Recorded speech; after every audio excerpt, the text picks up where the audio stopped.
La team, je suis dépassé. Les Ivoiriens vont me finir. Les Ivoiriens vont me tuer, la team. Soro Guillaume, tu es fort.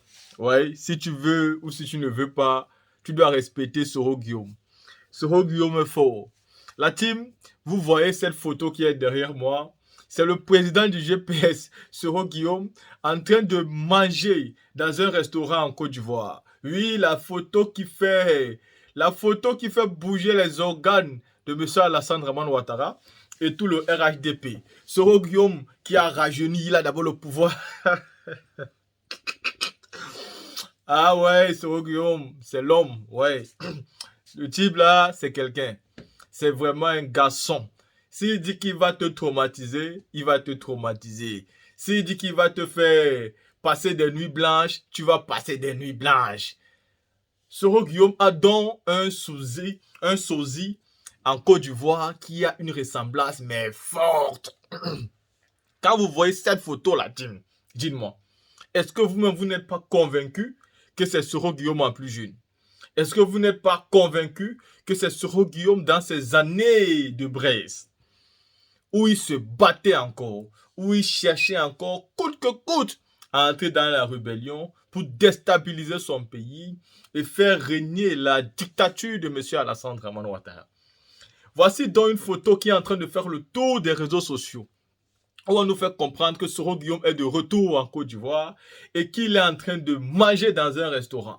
Alassane Ouattara a certainement déjà appelé son petit frère ou son fils, le ministre de la Défense, pour qu'il puisse réunir tous les militaires pour descendre au niveau du restaurant où Soro Guillaume est en train de manger et pour arrêter ce dernier.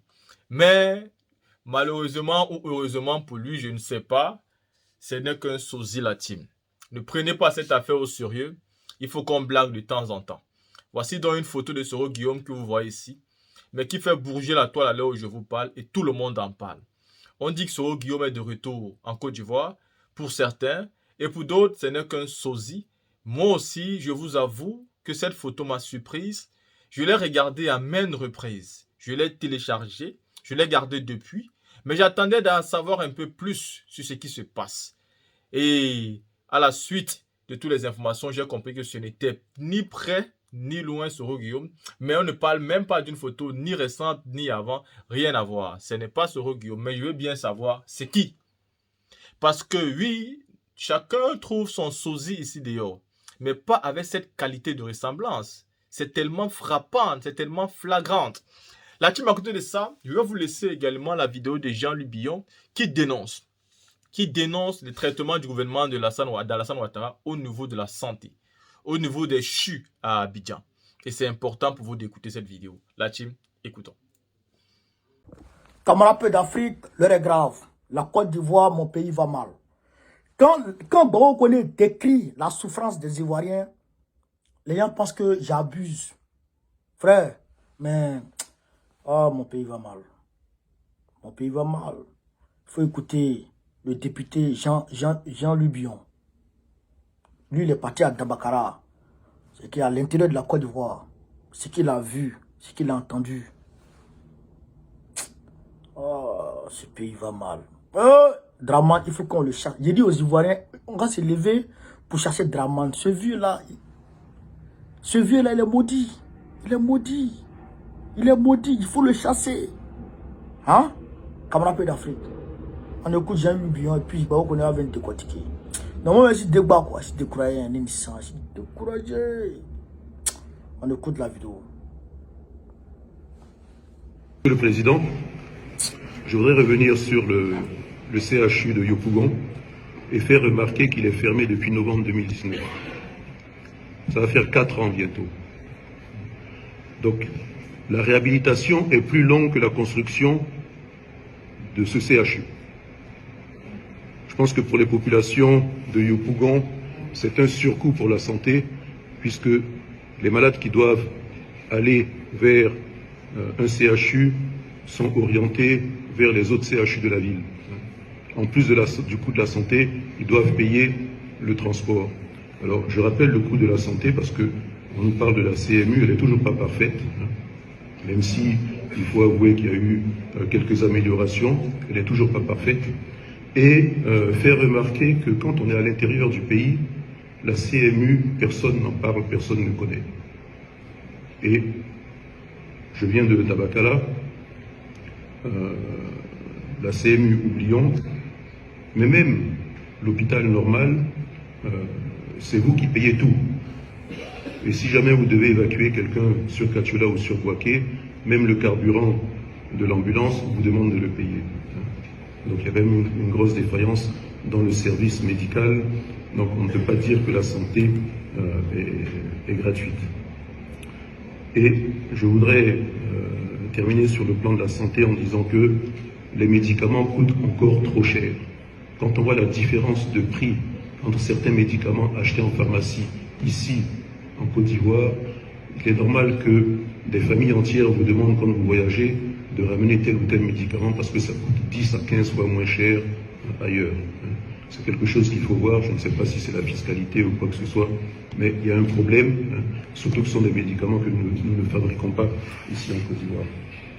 Enfin, par rapport à l'enfant, la famille et surtout la jeune fille, quand nous n'avons pas d'eau dans un département entier, il faut savoir que c'est la petite fille qui ne sera pas scolarisée parce qu'elle sera confinée à des tâches ménagères, notamment à aller chercher de l'eau au marigot, au puits, depuis 4 heures du matin, pour permettre à la famille de se nourrir. Donc c'est quelque chose au niveau des infrastructures, puisque Madame la ministre est là, quand elle a un programme pour scolariser la petite fille, d'autres défaillances font que la petite fille ne sera pas scolarisée. Je vous remercie. Camarade. Oh, voilà. Tout le monde a écouté. Parce que comment il parle, bon, les R a 2 pieds. Bon, en fait, ça, les gens ne savent pas, c'est dit RADP, c'est de s'attirer une malédiction. Bon, les R a 2 pieds ne comprennent pas. Voilà, Jean-Luc Bion l'a dit. Il y a des départements entiers, il n'y a pas d'eau courante.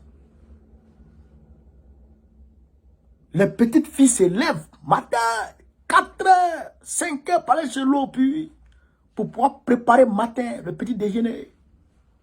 Oui, boire ça, tout le monde s'en va au champ. Le carburant de l'ambulance. Ce n'est pas que l'ambulance même vienne, hein.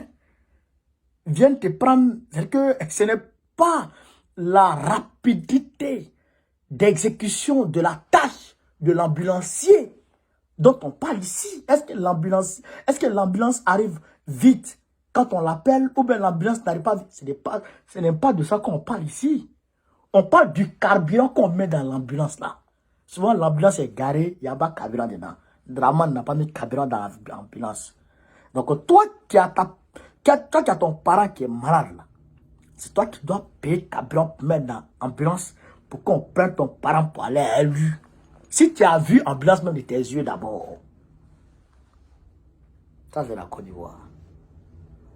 C'est-à-dire que si tu as vu l'ambulance même de tes yeux d'abord, si ce n'est pas taxi qui a te prendre même, taxi brousse qui a te prendre, si ce n'est pas ça, ambulance là, si par chance, par miracle, vous avez ambulance dans vos localités, ambulance, il n'y a pas de carburant dedans. Ou un pneu est percé, il n'y a pas de pneu secours. Ou bien s'il y a pas, ou bien s'il y a route, tu dis Dieu merci. Mais s'il n'y a pas route, vraiment, le sud de Yopougon, depuis 2019, novembre 2019, c'est fermé. Ils sont là seulement en train de réhabiliter, ça finit pas. On vole l'argent, ils volent l'argent dans Côte d'Ivoire. Ils volent notre argent, Draman est un voleur. Un voleur. Quand je parle aux Ivoiriens, je parle aux Africains, les gens pensent que la Côte d'Ivoire c'est Paris. C'est petit Paris, c'est là.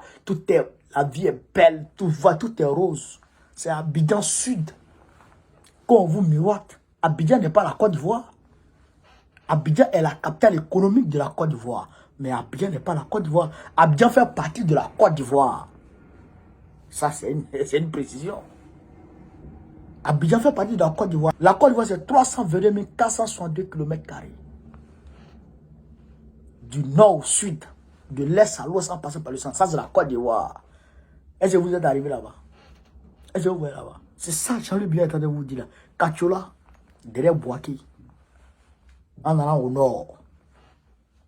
Voilà la réalité. Quand vous parlez, il faut croire. C'est de ça qu'il s'agit. Draman est un voleur. Là, j'apprends que vers Touba, là-bas, il y a une mine de nickel là-bas. Ce qu'on prend pour fabriquer batterie là, ça a été découvert là-bas.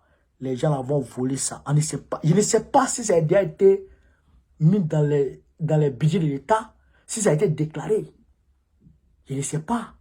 Comme le gisement baleine a été déclaré. Est-ce que cette mine de manganèse, de nickel a été déclarée? Je ne sais pas. Je ne sais pas. Est-ce que ça ne rentre pas directement dans le compte de Draman? Ils sont en train de mener mes enquêtes. Ils sont en train de mener mes enquêtes. Si ça rentre directement dans le compte de Draman et puis les entreprises qui sont là-bas, là, on va soulever le peuple aller derrière là-bas. C'est notre pays. On ne peut pas voler. Draman est un... Oh, viens là. Viens là. Non. Viens là, mal fini. Ah, bâtard. Viens là, mal fini, sang. Viens là, c'est un démon tout fait, un vrai démon. Camarade peu d'Afrique. Voilà un peu ma Côte d'Ivoire, mon pays. Partagez cette vidéo. Vive la Côte d'Ivoire. Vive la Côte d'Ivoire, malgré tout. Vive la Côte d'Ivoire. Vive le président Noam Gbagbo. Que Gbagbo vient nous sortir de ça. C'est lui seul qui peut nous sortir de ça. Vive le panafricanisme. Vive tous les présidents panafricains. Gbagbo, président de la Côte d'Ivoire 2025, Inch'Allah. Partagez la vidéo, chers camarades.